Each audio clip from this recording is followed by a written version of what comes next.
Hi, I'm Michael Weisenburg here with the Irvin Department of Rare Books and Special Collections at the University of South Carolina, and I am talking today with Farr Hardin, and we're very excited to discuss her Ray Bradbury collection that she's recently gifted to the university.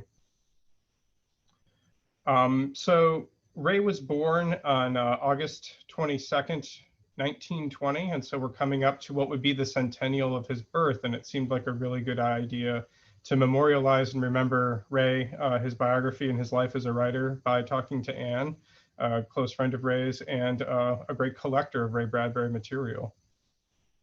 So Anne, I just want to start by asking in general, what got you interested in collecting? Well, you usually don't know you're collecting until you have a pile of stuff. I didn't know I was collecting, but I was a friend of Ray Bradbury's, and he always gave me books. And lo and behold, I started having a collection. People would give me things. Ray just gave me lots of things. And I would buy things on eBay. That's before eBay was really big. And the internet was not very big either, but you could find things. And so whenever I would find something, I'd try to buy it. One thing that interested me was movie posters. So I started collecting posters of movies that Ray had either written a story for or had written a screenplay for, like Moby Dick. So that just made another genre. I would collect lobby cards, any sized poster that I could find. So that's how that started. So a large chunk of the collection really is sort of about you and Ray's friendship, because so many of these things were gifts, and in that sense, you're kind of a different sort of collector than what most people think of when they think of collecting. Right. I loved Ray Bradbury books anyway, and but I don't think I would have thought about collecting them. You know, they take space, and but he gave me so many things. Every time I turned around, there was another package in the mail, and not just little paperbacks. I mean, he would send special editions, some incredibly valuable books, just because he wanted me to have one. That's so, really, yeah, that's really great. So it was all about the friendship, really. So. Yeah. Well, then what was the first Ray Bradbury book that you bought? I was in the 9th grade, and I bought a paperback of The Illustrated Man. And I only bought it because of the cover. It was that red cover with the sort of tattooed man sitting out on Mars or something. And I just thought that was the neatest thing I'd ever seen. So I bought it, and when I went home that afternoon, did my homework, I closed my door and sat Indian style up against it and just started reading. And I didn't leave that room or that position until I had gotten to the last story. And I thought that was absolutely the coolest book I'd ever read in my life. So in some ways, it's kind of interesting because people like to say, never judge a book by its cover, but that's exactly what you did. And also there's such great covers though, right? I mean, going through the collection and stuff, it's just one amazing cover after the other. And one thing about those covers is that Ray was quite a talented artist. And so a number of the covers are of his own artwork. So that's just another special thing about Bradbury books. So have you always sort of liked science fiction and genre literature, or was it just something about Ray Bradbury and buying that book when you were young that was influential? Well, I was always a big reader from the time I was really 2 or 3 years old. And so every summer, my mom would take us to the library and we would join the book club. And so usually you read 100 books. So I just liked every book I could read.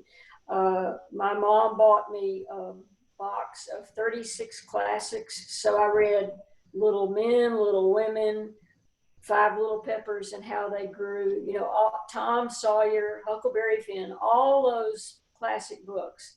So when I would go to the library, I did tend to go over toward the space fiction because I liked outer space.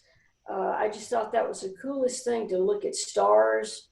I always was given some kind of little telescope for Christmas and would look at the moon and things like that. So that didn't really translate into genre literature until really, I'll say I was 7. The first science fiction book I read was called The Magic Ball from Mars. And it was written by Carl B. Miller. And I bought it at the library for a nickel because it was being pulped. And so I read that and just fell in love with it. When I was 8, I read A Wrinkle in Time. So any kind of books like that, I just loved the fantasy in them. I like to read Edgar Allan Poe, you know, so that was another thing that Ray liked, that he enjoyed, that I could talk Poe with him. So that's really how that started. But really, The Illustrated Man, that set everything off. That marked me forever as a science fiction girl. What do you hope future students and readers will learn from your collection? I want them to see the vast range of all the genres that he was just brilliant at writing. I really had a learning curve myself because I knew the books. Everybody knows 451, Something Wicked This Way Comes. But ask them about a fanzine, they don't know what a fanzine is. Or tell them that the book Dark Carnival really was just a collection of tales from Weird Tales.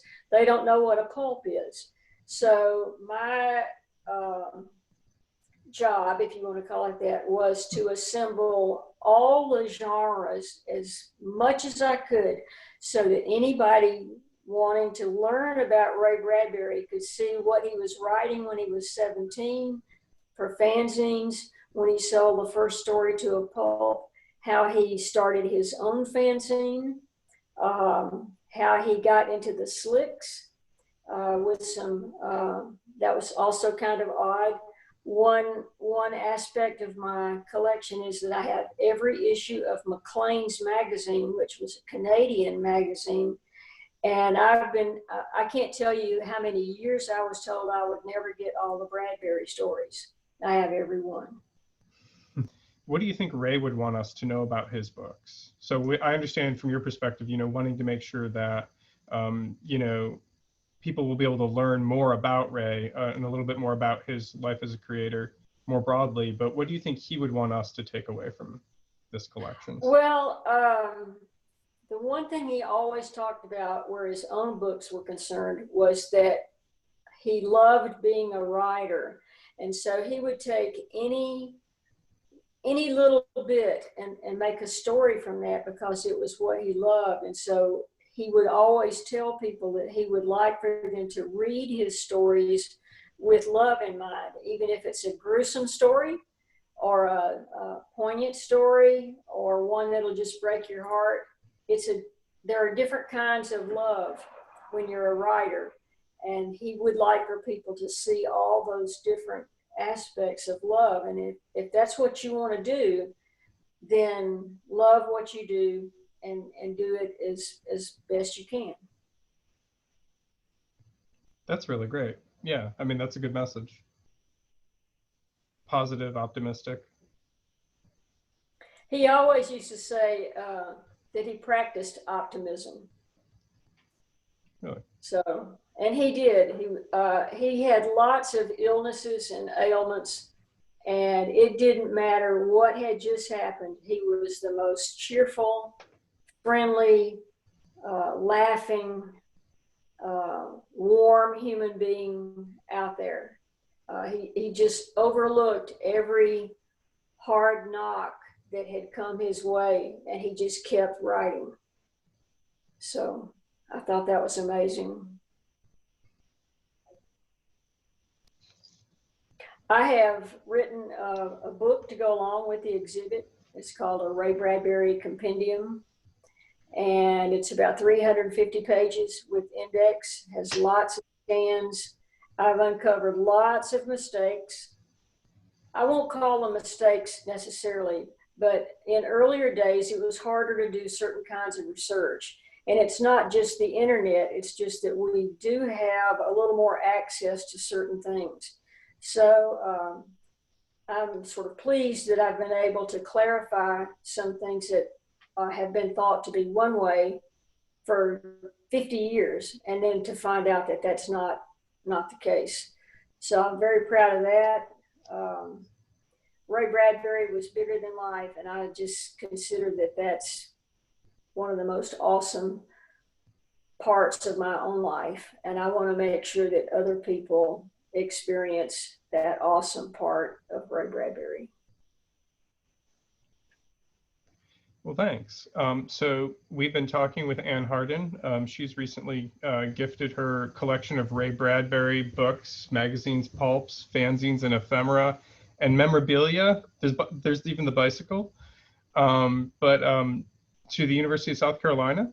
Ann, thank you very much, not just for taking the time to talk with me, but for your extremely generous gift to the university and to the public at large.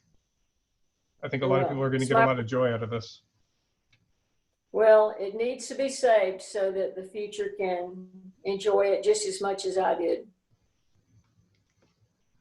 All right, and on that, I think that's a good note to end on. So thank you very much again. Thank you, Michael.